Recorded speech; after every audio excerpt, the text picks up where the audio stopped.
Welcome back into the Lions 24/7 podcast. I am Tyler Donahue. We have a lot to bring your way on this episode, and this is the last episode before we depart and set up shop in South Florida for the next few days, getting ready for Orange Bowl matchup between Penn State and Notre Dame with a trip to the national championship game on the line. Very exciting stuff. We had hoped to make our move down there on Monday, but a snowstorm just rolled through the Northeast and particularly Pennsylvania. So Daniel, Mark Brennan, Grace Brennan, and myself, we're pushing that off until Tuesday to make our move. So expect coverage at Lions247.com over the course of this week, getting you ready for kickoff. We've got another episode of this show coming later this week to further prepare you for this matchup. But we've got a lot to dive into this time. Bud Elliott, national analyst on college football beat for 24/7 Sports and for CBS. He's also the co-host of the very popular Cover 3 college football podcast. He will be on with us just a little bit later to break down the outlook for this Final Four in college football. Penn State a part of that, alongside Notre Dame, Texas, and Ohio State. Bud's going to share his perspective on what he's learned about the Nittany Lions through these 15 games, how he feels they stack up among the other four. He's got a favorite in mind from this group of semifinalists as well, and he'll share his thoughts at large about how he feels this 12-team playoff tournament has worked out in its first year of existence. But we begin with a look at the current Penn State team and the evolving Nittany Lions roster. We'll get into some transfer portal discussion as well with him. He is Tyler Calvaruso. He's our resident recruiting and transfer insider over at Lions247.com. Calvaruso, we don't get the chance to check in with you as much lately because we're in the middle of this playoff run that just continues to go. We've always got a game to focus in on, but always happy to get you on board. We've been picking our spots, and I think we've got a good spot here for you to give us some perspective and some good topics to dive into with you. I'll tell you this, man. I'll take this trade off any day of the week. You know, you guys get to cover ball deep into the year. We get to continue to watch Penn State out there. Final Four. There's still a ton going on the recruiting front, though. As crazy as things are getting ready for this Orange Bowl, Penn State still keeping an eye on the portal, and they're still keeping an eye on the high school ranks as well. So a lot to get into. Yeah, we're not going to talk too much recruiting today, but we are going to talk about that 2025 recruiting class in a moment because many of them have already made their move to Happy Valley. This is something a little bit different that we'll get into a little bit later here as James Franklin has welcomed the early enrollees onto the practice field. We saw several of them involved at the Fiesta Bowl down in Arizona last week, a couple more added. We'll give you our initial feedback on this group and talk about the potential impact of them having this head start on the field with the Nittany Lions momentarily. But I wanted to begin with an update from the practice field, Tyler, because Mark Brennan and myself were out there on Sunday.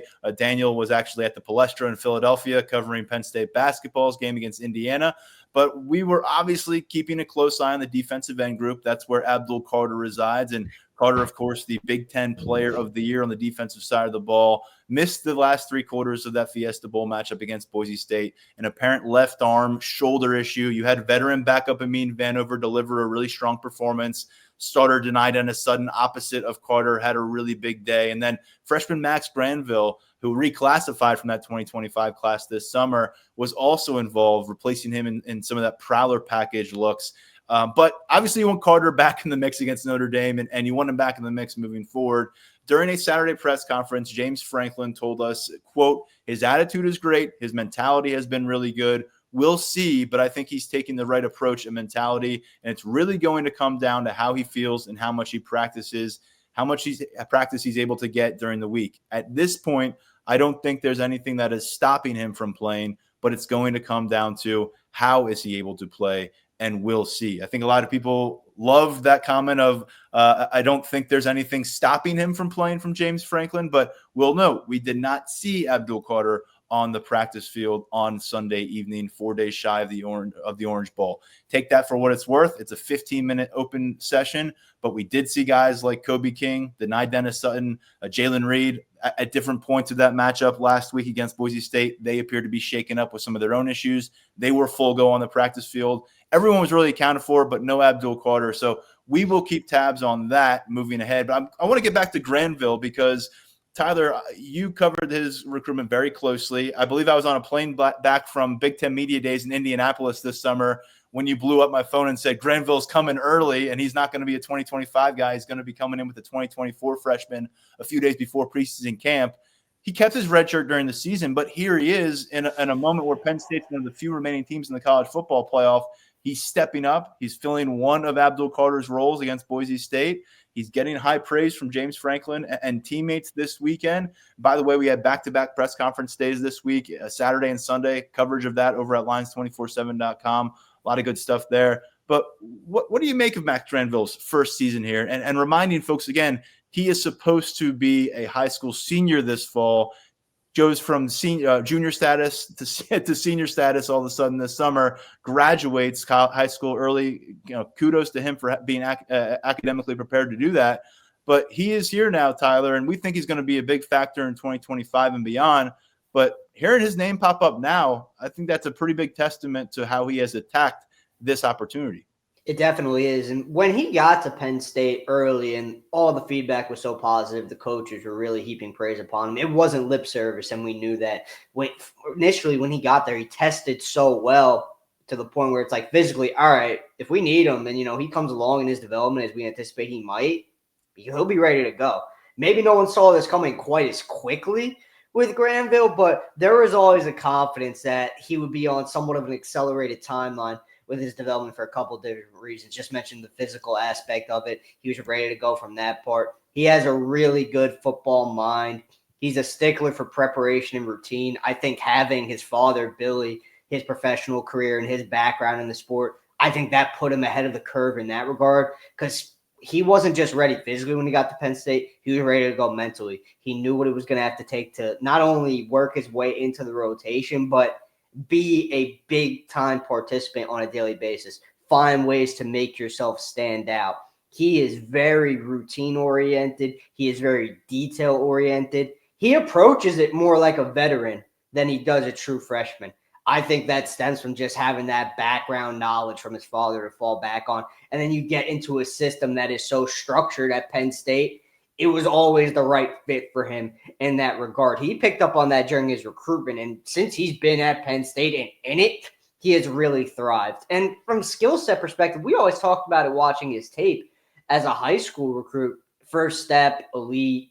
He's got so many traits that we're seeing now are translating. So he's going to be a huge part of this program's future, and he's already a big part of the present. Whether or not he plays a ton against Notre Dame, there are going to be some factors that have to play itself out in that regard. But regardless, man, he's going to be big time. I really think he has the makings of that. We're seeing it on a timeline that's a little bit expedited compared to maybe what we were originally anticipating when we caught wind of his early enrollment. But he's here. He's making noise. And if you're a Penn State fan, you got to be plenty pleased with that. 6'3", 230 pounds. He's a guy that we have heard from a nutritional standpoint. He has really operated at a different level than just about any freshman that has come through under James Franklin's 11 years on campus. In fact, we got a good anecdote on Sunday from linebacker Tony Rojas. He said they were pulling up to a Wendy's, I believe, this weekend, trying to get some food one night. And he said, no, take me to Sheetz. I'm going to get some hard-boiled eggs. And he said, Rojas says that Granville, every day he seems to start his day with half a dozen hard-boiled eggs and to get things going. And you kind of looked at his physique coming out of high school. You could tell he was a guy who took care of himself. That has really continued here on campus. And we'll find out again, if you're a Penn State fan, if you're a Penn State staff member, you'd prefer to be able to tuck Granville back away, be able to lean on number 11, Abdul Carter, as much as you normally have been able to in this matchup against Notre Dame. But if Carter is limited, if he is ultimately not able to go, Granville is definitely a name to monitor from that freshman class. But again, we hope to have more updates on Abdul Carter for you coming over the course of the next few days at Reliance247.com. We expect to hear from defensive coordinator Tom Allen when we get down to South Florida. So expect that to be a topic of conversation. But we'll be honest with you, James Franklin has zero, I would imagine, desire to make it very clear to Notre Dame where Abdul Carter is in his recovery process and his availability process. So don't expect anything definitive until we actually get there. And considering we haven't seen a pregame availability report from Penn State in the last playoff round, we don't expect to see it now. Probably taking it all the way to kick off in that first defensive series before we know for sure what Abdul Carter's role going to look like. Getting into another subject here, you were because we've been kind of assigning roles to the people across the team here. It's been a busy few days. You were keeping attention on Marcus Freeman and his press conference about this matchup on Saturday. while the other few of us were situated in James Franklin's press conference, hearing from Penn State players.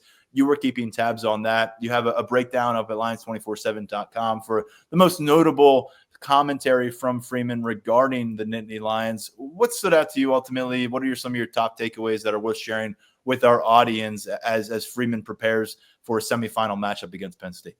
Notre Dame turned the page pretty quickly after that win over Georgia. Freeman was saying, really, once they hopped on the plane, coaches, they put their minds together. They got together and said, hey, look, we're on to Penn State. What happened against Georgia? It's over. It was great. But Freeman's sentiment was essentially, we don't want that to be our last great moment of the season. If we want to avoid that being the last great moment of the season, we got to get to work now. And we got to make sure as a staff we turn the page and make sure the players turn the page. And Notre Dame, I believe, has done that from a preparation perspective. And this is a schedule game week wise that they're used to.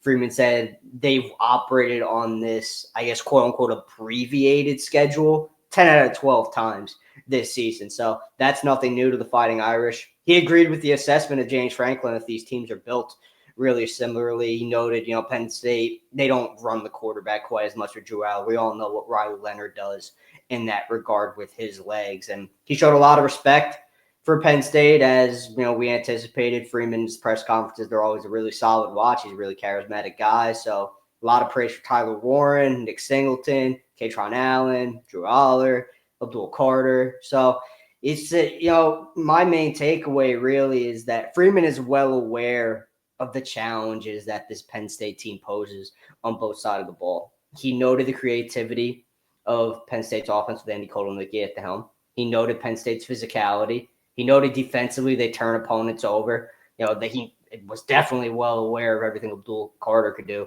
coming off the edge. So he knows Penn State and Notre Dame is going to be a battle. It's going to be a physical battle, and he's been getting those guys ready for that. And Notre Dame's dealing with some injuries just like Penn State, but they're rolling with their depth. They're confident in their depth, and they're going to be going into this matchup on Thursday, I think, pretty prepared. I think they're mentally coming off a huge win. I think they're in the right headspace.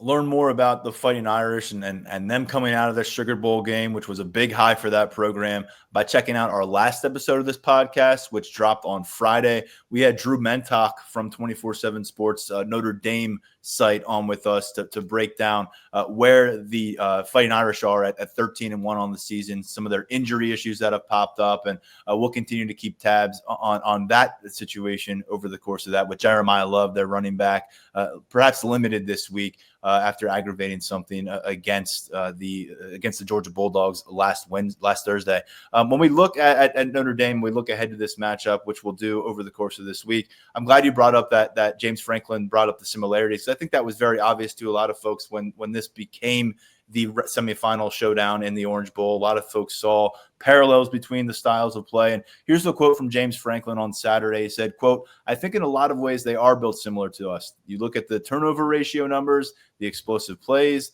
defense in terms of defending and limiting explosive plays. You look at the middle eight. They're built in a lot of ways that I think we are in terms of emphasizing the stats that matter. They do a great job of not beating themselves, which I think is really the most important thing in college football." And we saw Notre Dame take advantage of some mistakes on Georgia's end. They scored 17 points in less than a minute of game action in that middle eight that James Franklin referenced. And that was the difference in the Sugar Bowl against the Georgia Bulldogs. We'll dive back into that coverage a little bit later here on this episode with Bud Elliott. I know he has a lot to share on how he feels about Penn State versus Notre Dame and the Fighting Irish. So let's pivot a little bit again, Tyler, and talk about some of the newcomers that we're seeing on the practice field for Penn State as they're getting ready to take on Notre Dame. And last week, as they were getting ready to play Boise State, guys that were just very recently high school seniors have now popped up with 00 jerseys on the Nittany Lions practice field. Bunch of different position rooms. It's hard not to notice that when these guys have those 2 zeros on their jerseys. I was looking across the field yesterday after we kind of figured out the lay of the land with Abdul Carter. My new mission was like, where are the freshmen? What do they look like? How are they moving on the field? And a couple new additions compared to what we witnessed down at the Fiesta Bowl. 2 guys on offense.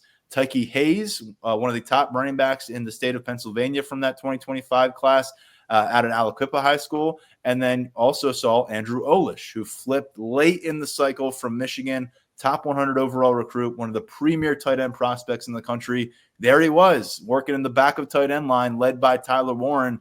This is a very unique circumstance, and we'll talk a moment about what James Franklin said. But what do you think about this opportunity for this wave of early arrivals to not just show up to campus in the winter, but to practice with one of the 4 teams left standing for the championship in college football? It's something Penn State hasn't been able to take advantage of in the past, just from a scheduling perspective standpoint. So I think it's awesome for all parties involved, especially for the kids getting there early. What stands out to me with this whole thing, when we're talking about specific examples, a guy like Andrew Olish, right? Elite level recruit, number 3 tight end in the nation coming in. He has been pretty clear, he wants to do everything he can to contribute at Penn State as early as he can. Now he's in a tight end room that is not just loaded, but he's around Tyler Warren at the tail end of Warren's career before he goes off to the NFL and becomes a high draft pick. I think that just carries so much value. And it's something, again, Penn State did not get the chance to roll out and take advantage of in the past. We got 14 guys on campus right now in total who are learning. They're not, contributing a whole lot, but they're in the meetings. They're on the practice field. They're getting a feel for how Penn State does stuff on the practice field, off the practice field in terms of routine, nutrition, weight room. You can't put a price on that. We always talk about the value of early enrollment, and hey, look, you're in the playbook early, you're in the weight room early, you get to participate in spring ball. But now being on the practice field for college football playoff prep, that's just a whole different level. And it's something Penn State, I believe, is benefiting greatly from, and it's something those kids, I think, are going to benefit greatly from. They've got a leg up. And, we always see guys who are summer enrollees come in, they compete, and they fight for spots. And just because you're not on campus right now doesn't mean you're really behind the 8 ball in terms of competing and participating and, fighting for a spot earlier in your career. But these guys are getting a pretty significant head start on the process. They're going to get pretty comfortable by the time spring ball rolls around, and that's just huge. James Franklin expanded on that a little bit when we caught up with him on Saturday, and basically said that was something that was discussed with the leadership council on the current roster, and those guys were in support of these freshmen kind of jumping into the mix a little bit. Franklin said they've been really respectful. They've been listening. They haven't been creating distractions. There was long conversations with this group of early enrollees, kind of really trying to make clear what the expectations were for their roles here. And it's very much more show up, be a sponge, don't make too much noise, don't get in the way, and set yourself up to be in a better spot when spring practices roll around, because typically when these guys get on the field in the second half of March and into April, that's their first experience. And I think it's really a huge deal. I know James Franklin discussed this a bit too, but for them to show up at 17, 18 years old, mom's not doing your laundry anymore. You got to find your way through a new campus. All that stuff is legit, but you're also sharing position rooms now, and you're sitting there quietly observing, watching guys go about their business. But if you're an offensive lineman like analyst or Michael Troutman, who just got to campus, and you're sitting in that offensive line room and you're looking over at a 22, 23-year-old Nick Dawkins, a guy who's played about 1,000 reps already this season through 15 games, and he's the center for this team, a team captain, and you're watching him go about his business 5 months after preseason camp started with that consistency, I think it's just a lot of beneficial stuff. If guys are truly in there with open eyes and open ears, they can really take, I think, something in their back pocket going into their first full semester here at Penn State. And I think it could be a great learning experience. Don't expect anyone to show up. Andrew Olish is not going to be going against Notre Dame. Well, that would make for great television. These guys are just background pieces right now. They're practice pieces. But again, they're setting themselves up for when game action does come next fall. As I'm getting excited and knocking around my computer, when game action does come next fall, perhaps this will be something that can then push them ahead a little bit in their preparation. When you want to talk about a few of these guys individually, Olish, I thought to me, he's certainly more slender than a lot of the other tight ends out there, including Brian Kordovich, who flipped over from Purdue and is a tight end in this class, a bit of thicker build than Olish. But you can see him glide downfield. I think he was an 1,100-yard receiver as a senior in high school. Very highly regarded for his receiving skills, his route running skills. James Franklin thinks he can be a weapon for this offense sooner rather than later. And I think you could just see that in the way he was running downfield a little bit. He's got physical gains to make. That's going to be paramount for him between now and September, like it was for Luke Reynolds last year. And I'll just note on Tyke Hayes, he does not look like a guy who just showed up. From a lower body perspective, the trunk that he is working with at the running back position, it looks college ready. I'll put it that way. I think he's got physical maturation to go through throughout his whole body. Upper body is going to get faster, going to build up and prepare for what awaits in Big Ten competition. But he looks like he could be that future power back type for Penn State. And just seeing him go through some drills. We saw him last summer too. They're very high on him. James Franklin said he might be the most underappreciated running back in the country. And I know Brian Doan felt like there was something to be said about that sentiment from James Franklin. So just early takes on those two guys. I also say LeVar Arrington II.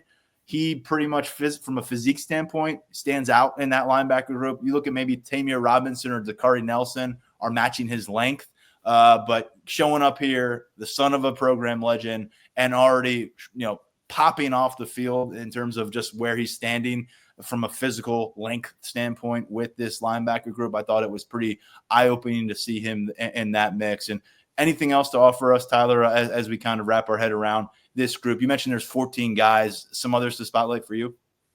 Man, just kind of to echo Don, I love Tyke Hayes. I really think just physically he has taken such strides throughout his prep career, and I think he's only going to keep getting better in that regard. And he's got a chance to be something for Penn State. I really believe that. Jabri Wallace-Coleman, too, in that running back class, but Tyke Hayes really stands out to me. Lyric Samuel, as much upside as he has, and this is something we've been really transparent on. He's probably going to need a year in the weight room, just adjust. Going from New York ball to Big Ten practice at Penn State's different. His upside it's there. It's very much there. He's got a high ceiling, but physically he's got to transform himself. I think having a guy like Darius Dixon on campus right now, he went up against so much good competition at Mater Dei throughout his high school career. Now he gets to be around an even higher level of competition. Dixon's been billed as a guy who physical traits are very good, but he's a student of the game. He watches a lot of tape, so he's one of those ones who I think is going to benefit from being a sponge, from being in the meetings and seeing how Penn State does things. And he's got a head start on his preparation for, if I'm a Penn State cornerback, how do I get myself ready to go on a weekly basis? How do I get myself ready to compete for playing time and catch Terry Smith's eye? I know Braswell Thomas, who missed his senior year at Pleasantville due to that unfortunate injury he suffered at Penn State camp. He's been rehabbing. He's getting back to where he needs to be. There's still a ton of excitement about Braswell Thomas and his athletic makeup and, again, the strides he has made throughout his prep career, getting faster, getting more agile. So his development is one I'm keeping a really close eye on now that he's on campus. Really all 14 of these guys. Those are some that just come to mind off the top of my head.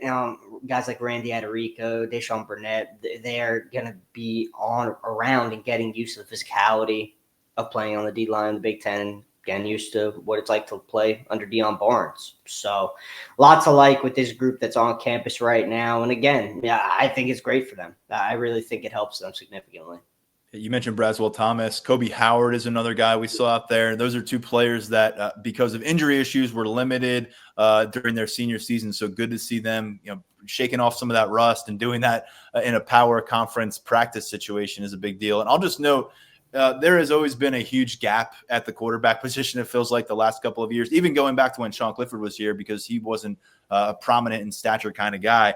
But Drew Aller has always been the biggest dude. It's like Drew Aller, and then there's everybody else is a few inches shorter than him. That's no longer the case because Beckham Kritza has entered the chat. And he is every bit of 6'5". I don't think he's 200 pounds yet. So there's about 35, 40 pounds of mass separating him and Drew Aller. But just watching that quarterback line and watch that quarterback group move around a little bit for a few minutes yesterday, Drew Aller was dominating the reps as you'd expect at this point of the year. Didn't really see Beckham Kritza do much, but he is a lanky guy, but the staff think he's going to put on 40 pounds in the next 2 years. And the staff also believes that he may have the livest arm that they've brought in a while. And so, look, you got to factor these things in. We didn't see a lot of Beckham Kritza at the high school level that kind of made you think he's a slam dunk, blue chip guy for Penn State down the road. But what they believe about this kid internally, we've addressed it a few times. They think he has tremendous raw arm talent. They think he needs stability, which they hope to provide him now at Penn State. And the phrasing that we got from Director of Personnel Kenny Sanders was an unpolished gem. And we're starting to see just the very earliest days of them polishing that gem up a little bit on the practice field. And by the way, Lyric Samuel, 6'4" almost, but almost, I mean, I don't know where the body fat is. If it's there, it's not, I mean, he's a guy that those hard-boiled eggs are going to come in handy, like we talked about with Max Granville. The grilled chicken is going to be key for Lyric Samuel. Reminds me a little bit of where Malik Mega was at early on in his journey at Penn State, a guy who became a special teams captain, never really broke through at receiver, but became a really muscular player over the course of his career. Malik Mega, he was kind of that thin, long stature, kind of like what you see from Lyric Samuel right now. We'll keep tabs on this group. But in terms of potential roster newcomers, Tyler, of course, the transfer portal looms. Let's finish with a few updates from you on that, because the postseason transfer window closed in late December.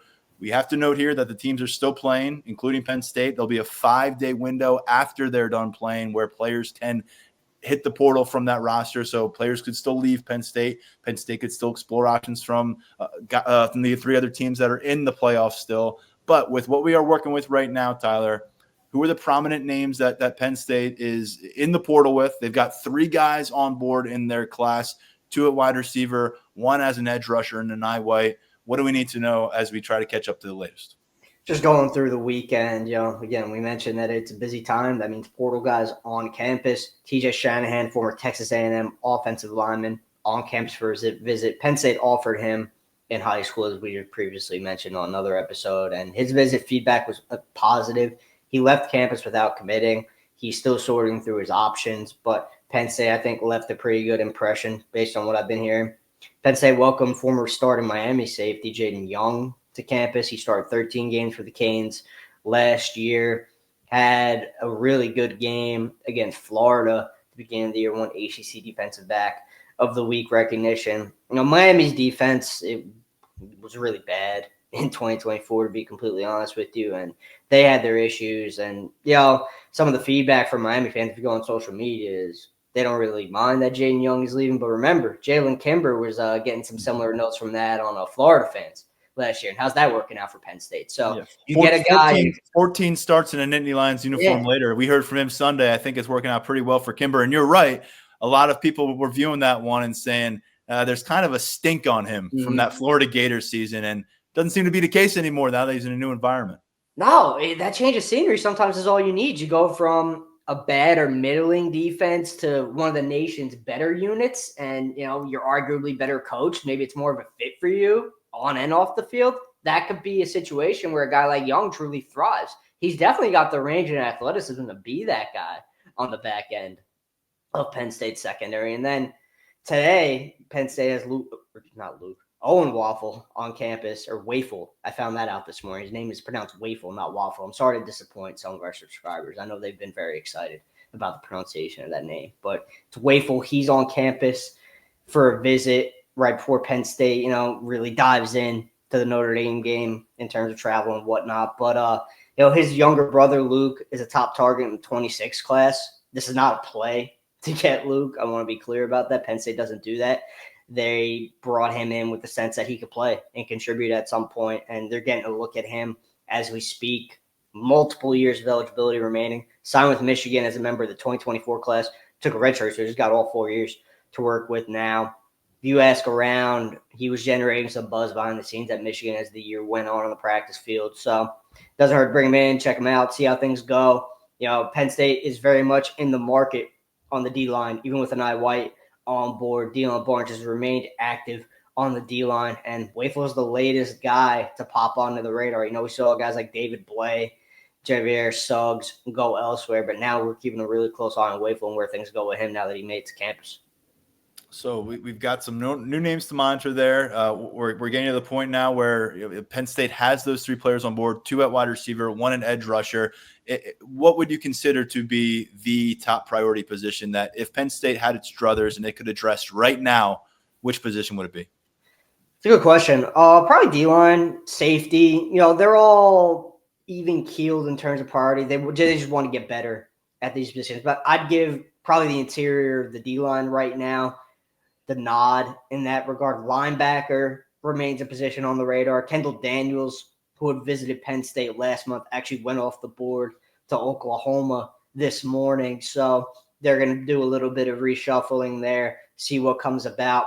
Also got to keep in mind, they're still monitoring this wave was really late wave of portal departures from other programs, guys who had bowl games late, playoff participants. So they're keeping an eye on that. They're going to be keeping an eye on the spring window as well. But yeah, D-line, specifically the interior, still looking at the edge as well. Safety, linebacker, running back, if you could get a guy who's a good fit. O-line, as we mentioned, bringing Shanahan in, always looking for quality bodies in the trenches. And then receiver, they definitely like what they have in Kyron Hudson and Devontae Ross. If a stud pops into the portal, a guy that feels a real fit, they'll take a look. They'll show some interest, but they're definitely not going to overextend at that position right now.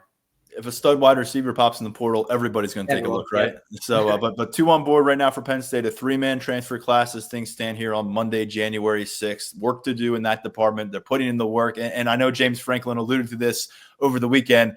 It is not an easy task to be preparing for yet another bowl matchup while also hosting transfers, while also getting these freshmen acclimated. It is wild. And if you have followed our coverage or listened to our podcast, there is not much room to hide this time of year. There is always something, and that's whether it's reporting on it or whether that's actually doing it in Penn State team facilities. December was crazy. January seems to be pretty crazy, and we're not done yet. A lot more coverage to come your way at Lions247.com throughout this week, and we're going to get into a conversation next with Bud Elliott about this Final Four in the college football playoff. But Tyler, we'll catch up with you real soon. In the meantime, folks can follow all your coverage over at Lions247.com, and I mentioned this last episode, but as long as Penn State is still playing, we're leaving that 50% deal in place. So we're calling it a playoff sale at this point. So if Penn State's still competing for a national title, you can still get on board for 50% off coverage of everything we're doing early on in the offseason. I know it's not quite the offseason yet, but we're getting there with some of the roster movements that we're anticipating.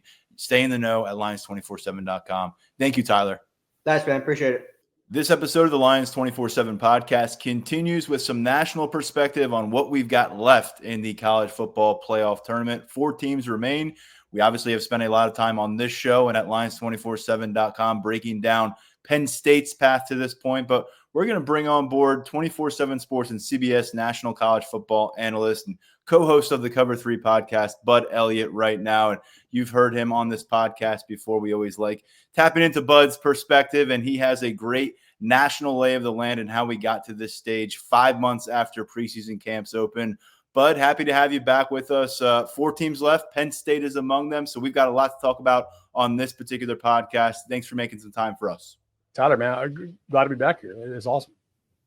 We've talked a lot in the past how Penn State's kind of been that poster child for on the doorstep of the college football playoff, but not quite involved in the party. Big part of that was that they resided in the Big Ten East, and it was Ohio State or Michigan punching that ticket so many years. Things changed this year. Ohio State surprisingly lost to Michigan. Not that Penn State needed it, but not only have they gotten into the playoffs and won a couple games, but they were back in the Big Ten title game for the first time in 2016. Where are you at with Penn State, with James Franklin, based on the body of work through 15 games so far this season? Yeah, I think if you look at this, like we just, when we talk preseason on summer school, it's like, okay, the defense, probably a little bit of a step back, but not a huge one. And like, can the step forward that the offense that we anticipate it taking, like, can that step forward be bigger than any kind of smaller step back probably than the defense, could take? And to me, like, the answer is yeah. Like, their offense is considerably better than it was last year. And the defense is, I don't know, probably not quite as good, but I do think it's still really damn good. So, like, to me, like, Penn State's a dangerous team. Tyler Warren, I mean, I bet him early and often to win the Mackey. That was really cool, that he actually cashed that.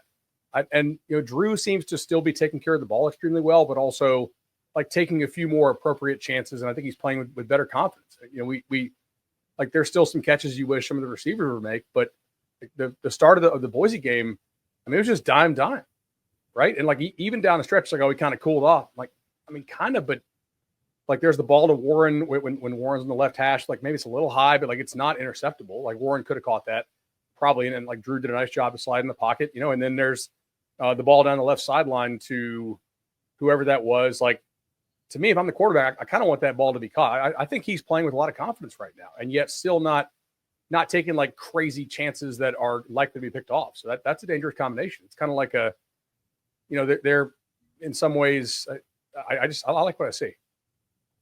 you obviously are of the, kind of 1,000-foot view. You checking in on all different schools on a daily basis, on a show-to-show basis with Cover 3. How would you maybe suggest that Penn State has, I guess, re kind of addressed its narrative about who they are, about what James Franklin is? Or in your opinion, does that not matter until they do it against the Notre Dame or the next round? Because people kind of penciled them in this far already because of the SMU Boise State path. And fair or not, a lot of folks want to judge James Franklin for what he does against teams that are solidly inside that top 5 national ranking. Sure. And look, obviously you would like to have some positive variance, even as an underdog when you play those top 5 teams, right? Like, to me, is Penn State like a top 5 program? Not really, but they're not like that far outside of it, right? They're kind of in that like 5 to 12, 5 to 13 range. That the consistency, it's easy to just kind of hand wave that, but that is tough. Like, people don't do that. Like, really good coaches do that. And you might say, okay, James Franklin on game day, like maybe he's not the top, 3 coach on game day or whatever, but I don't think the guy blows a lot of games with his decisions. And clearly, like, culture and player development and picking coaches and like having that organizational alignment, I think is something that he masters really well. Penn State's not on those like top 5 NIL spending lists unless I missed it, right? So they're doing a lot of things right that I feel like people maybe don't give them credit for. And it's like they lose to Ohio State. Yeah. You know what? Like, up until Michigan beat Ohio State this year, I think the only games Ryan Day had lost were to teams that either won the national title or played for it or lost to the eventual national champion.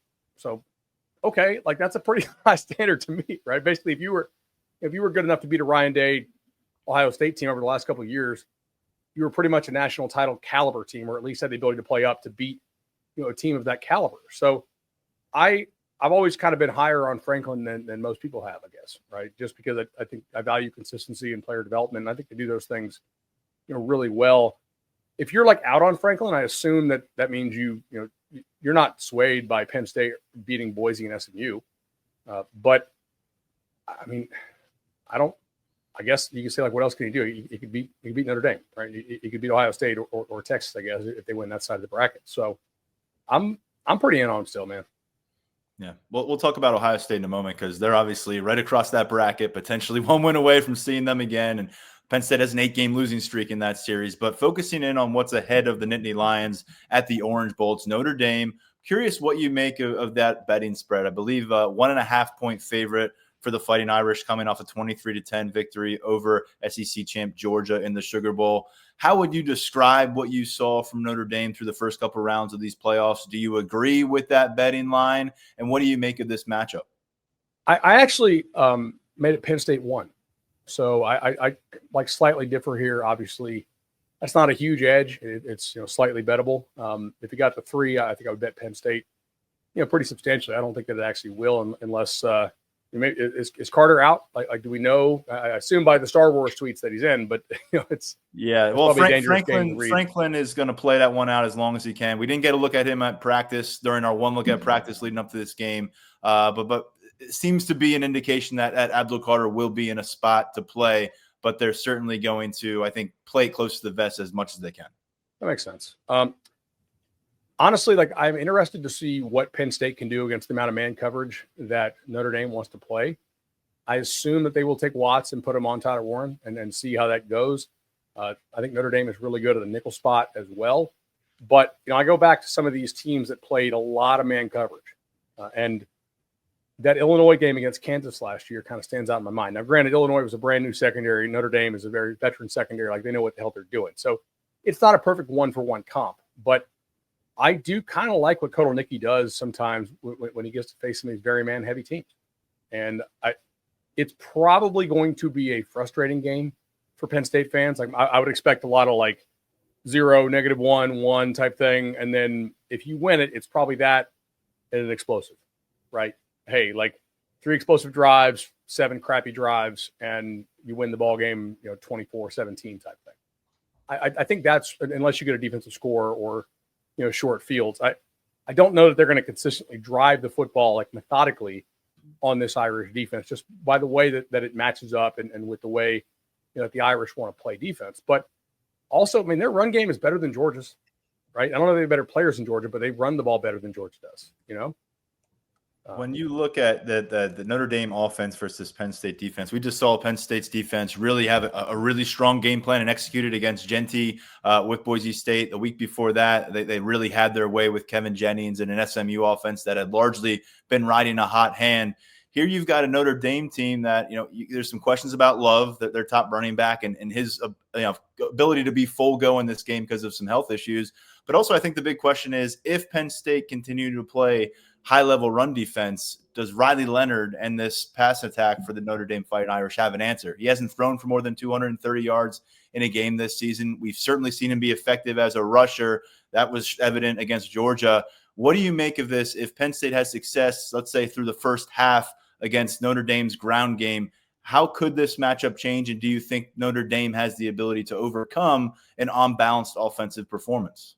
Yeah, I think they probably do, because I do value Leonard scrambling around and making things happen. I mean, he is we talked about this on Cover 3 a lot. When the Irish signed him, they're like, oh, he's a great passer. I mean, I'm kind of an ACC guy. I've seen this kid a lot. Like, no, he's not. But the scrambling ability is reminiscent of like an Anthony Richardson, just in terms of he's really hard to sack. His sack avoidance is unreal. And I think it's just kind of that spidey sense and great balance in the pocket. Can, for a longer leg guy, like, moves well with short steps, which is kind of like something you don't oftentimes see, compared to like a Joe Flacco who takes big steps, right? Like some of those tall guys don't step short very well. He does. I think he's extremely slippery. And in the game, I mean, like the total on this game is not real high. I mean, we're dealing 46 and a half right now. So, yeah, I think he's perfectly capable of scrambling around and making some things happen, for sure. That's kind of what his game is. Now, I'm sure the Irish would prefer to be able to run the football well. Bud, when you look at across the bracket there, Texas, Ohio State set up for their matchup. Ohio State absolutely boat raced Oregon in the Rose Bowl. Texas turned into a high drama affair against Arizona State that they got out of with some timely plays. On the surface, are you thinking Ohio State is going to rebound off that Michigan game, get itself to the national title? I think so at this point. I mean, they have probably played like the two best games anybody's played so far this year in back-to-back weeks. So that's kind of scary. It's like, oh, now you guys are going to play like what we thought you might be able to be the whole season. Okay. That's interesting.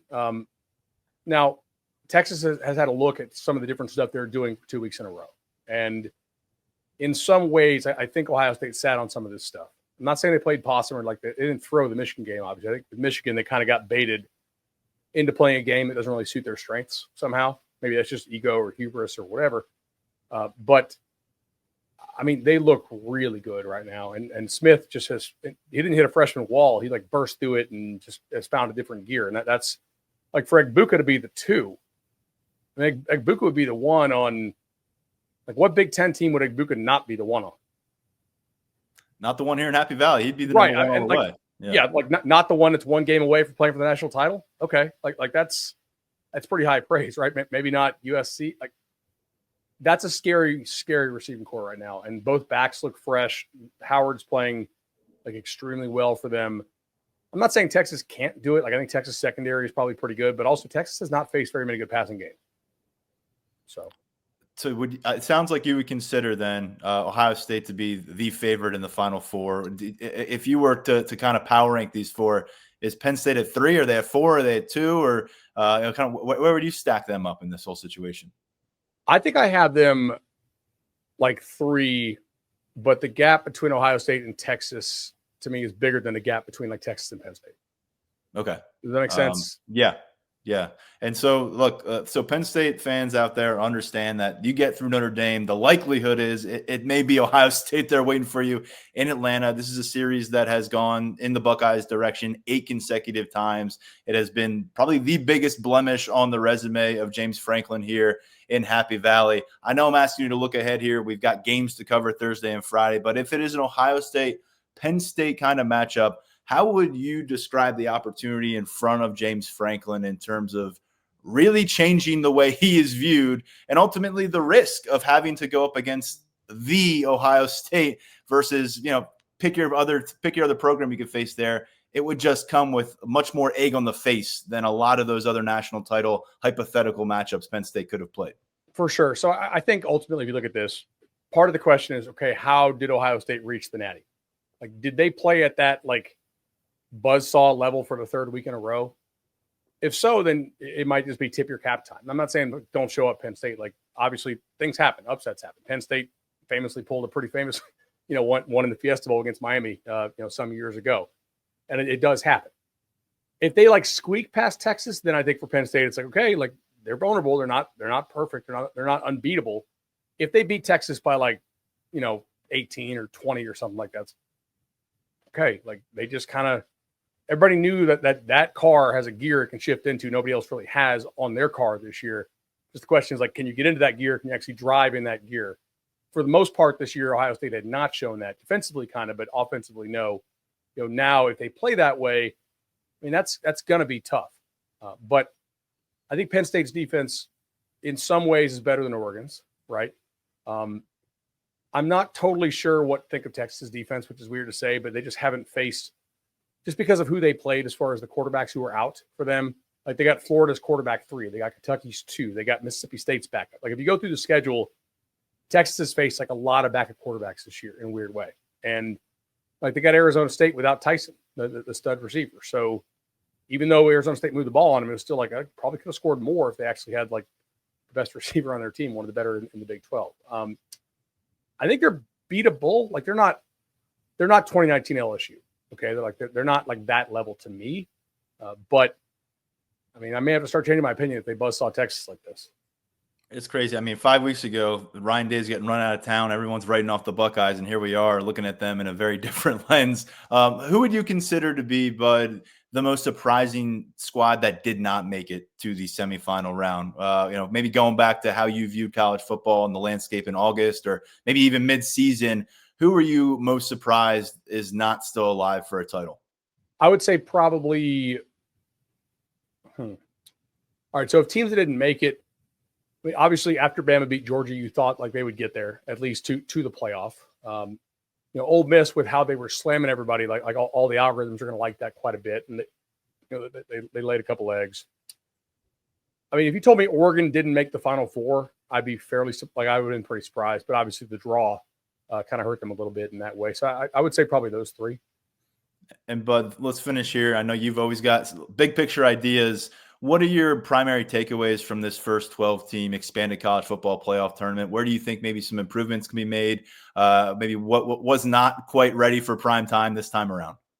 So I think I like the idea of auto bids. I think it increases the stakes for everybody, especially if you're going to keep these money grab conference championship games, which is to me what they kind of are. Like they're not a long-standing tradition that they just, the TV networks like them, so they play them.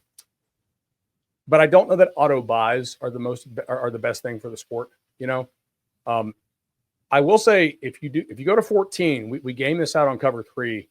Like just kind of go at home, do 14, so you only have 2 buys. Check it out. It's really the matchups are great. Like just check out that. Get pen and paper. Okay, top 2 teams get buys. That would have been in this case Oregon, and it would have been Georgia, right? And then everything else, just seed it down like committee had it.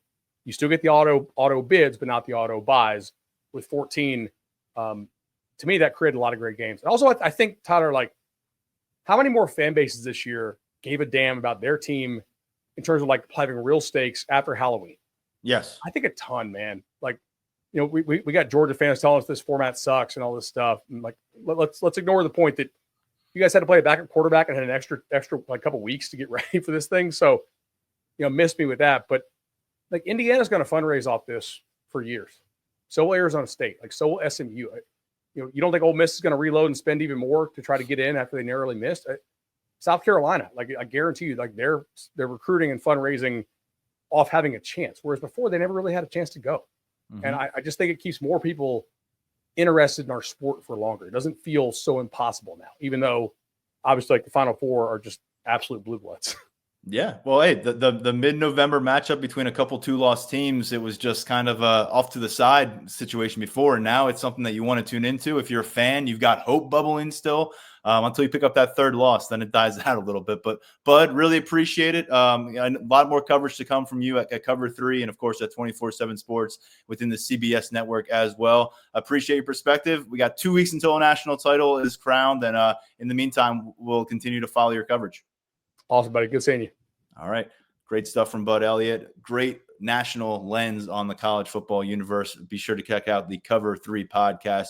Great insight from that crew on a show-to-show basis. That's going to do it for this show. Next one is going to come to you from South Florida. We'll be making our move on Tuesday. Me, Mark Brennan, Daniel Gallen, Grace Brennan. We're all taking the Lions 24/7 show on the road for the Orange Bowl for a few days.